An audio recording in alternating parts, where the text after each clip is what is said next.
Hello दोस्तों, स्वागत है आपका हमारे चैनल सोशियोलॉजी विद आर.के. में। दोस्तों, आज हम कार्ल मार्क्स के क्लास कॉन्फ्लिक्ट थ्योरी, जिसे वर्ग संघर्ष का सिद्धांत भी कहा जाता है, इसकी चर्चा करेंगे। तो आइए शुरू करते हैं। दोस्तों, कार्ल मार्क्स 20वीं शताब्दी के महान सामाजिक चिंतक थे तथा इनका जन्म 15 मई 1818 को जर्मनी के ट्रायर में हुआ था। दोस्तों, कार्ल मार्क्स को संघर्ष के सिद्धांत का पिता भी कहा जाता है। कार्ल मार्क्स ने अपने संघर्ष के सिद्धांत में बताया है कि समाज में दो वर्ग हैं, एक पूंजीपति जिसे कैपिटलिस्ट क्लास भी कहा जाता है तथा दूसरा श्रमिक वर्ग जिसे लेबर क्लास कहते हैं। दोस्तों, पूंजीपति वर्ग वह वर्ग है जिनके हाथों में उत्पादन के साधन हैं और मजदूर वर्ग वह वर्ग है जो पूंजीपति वर्ग के यहाँ अपना श्रम बेचकर जीवन यापन करते हैं। दोस्तों, कार्ल मार्क्स की कुछ रचनाएं हैं जिनमें से प्रमुख हैं Das Kapital, communist manifesto, the Holi family. दोस्तों, कार्ल मार्क्स ने समाज को प्रमुख 5 युगों में विभाजित किया था। सबसे पहला प्रिमिटिव कम्युनिज्म स्टेज।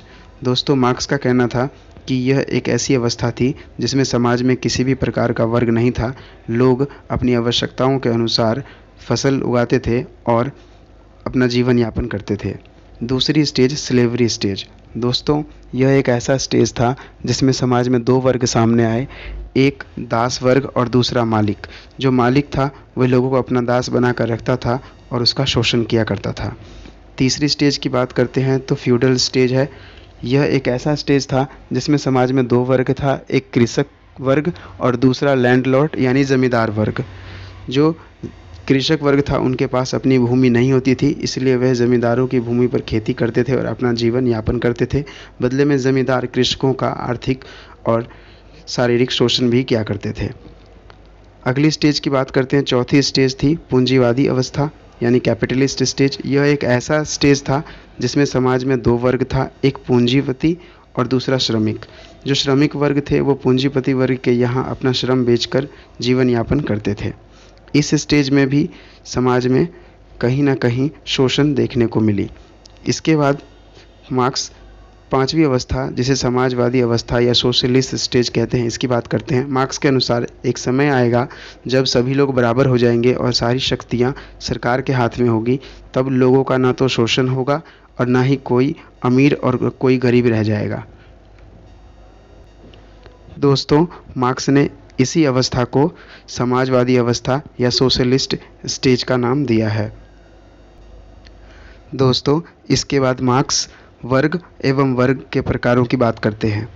दोस्तों, मार्क्स के अनुसार वर्ग व्यक्तियों का एक ऐसा समूह है जिसका उत्पादन की विधियों के साथ एक जैसा संबंध होता है तथा जिसकी जीवन शैली, विचारधारा और सामान्य हित एक समान होते हैं, वर्ग कहलाता है। अर्थात जब किसी समूह के लोगों की जीवन शैली, विचारधारा और सामान्य हित एक समान होते हैं तो वह वर्ग कहलाता है। दोस्तों, कार्ल मार्क्स ने आगे वर्ग को दो भागों में विभाजित किया है, जिनमें से पहला है पूंजीपति वर्ग जिसे बुर्जुआ वर्ग भी कहते हैं और दूसरा है श्रमिक वर्ग जिसे सर्वहारा वर्ग भी कहा जाता है। दोस्तों, पूंजीपति वर्ग को मार्क्स ने बुर्जुआ वर्ग भी कहा है। मार्क्स के अनुसार पूंजीपति वर्ग वह वर्ग है जिसके हाथों में उत्पादन की शक्ति होती है। ये वर्ग कम से कम पैसा लगाकर अधिक से अधिक मुनाफा कमाना चाहते हैं। पूंजीपति वर्ग मजदूर वर्ग का आर्थिक शोषण करते हैं और मजदूर वर्ग अपने अधिकारों के लिए पूंजीपति वर्ग के साथ संघर्ष करता रहता है। दोस्तों, इसके बाद मार्क्स श्रमिक वर्ग की बात करते हैं।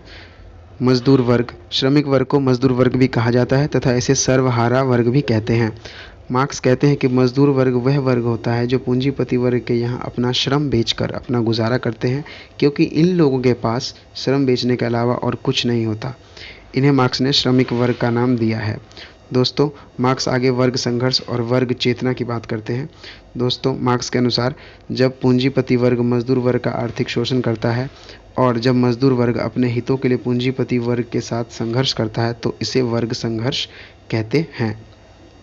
वर्ग चेतना, मार्क्स के अनुसार पूंजीपति वर्ग का उद्देश्य होता है कम से कम पैसा लगाकर अधिक से अधिक मुनाफा कमाना और इसलिए वह एक ही स्थान पर अधिक से अधिक उद्योग लगाते हैं। अधिक उद्योग होने के कारण ज़्यादा से ज़्यादा मजदूर या लोग वहाँ काम करने आते हैं, जिसके कारण उनमें वर्ग चेतना का विकास होता है। दोस्तों, इसे हम एकता का विकास होना भी कह सकते हैं। दोस्तों मार्क्स की भविष्यवाणी। दोस्तों मार्क्स अपने भविष्यवाणी में कहते हैं कि एक दिन ऐसा आएगा जब मजदूर वर्ग अपने संख्याओं में अधिक हो जाएगा और पूंजीपति वर्ग के साथ संघर्ष कर कर जीत जाएगा। दोस्तों आइए देखते हैं मार्क्स के वर्ग संघर्ष के सिद्धांत की आलोचनाएं। दोस्तों मार्क्स ने अपने वर्ग संघर्ष के सिद्धांत में केवल दो वर्गों की बात की है, पूंजीपति वर्ग और मजदूर वर्ग, परंतु मार्क्स तीसरा वर्ग मध्यम वर्ग को तो भूल ही गया, जो समाज के विकास में एक बहुत महत्वपूर्ण योगदान निभाता है।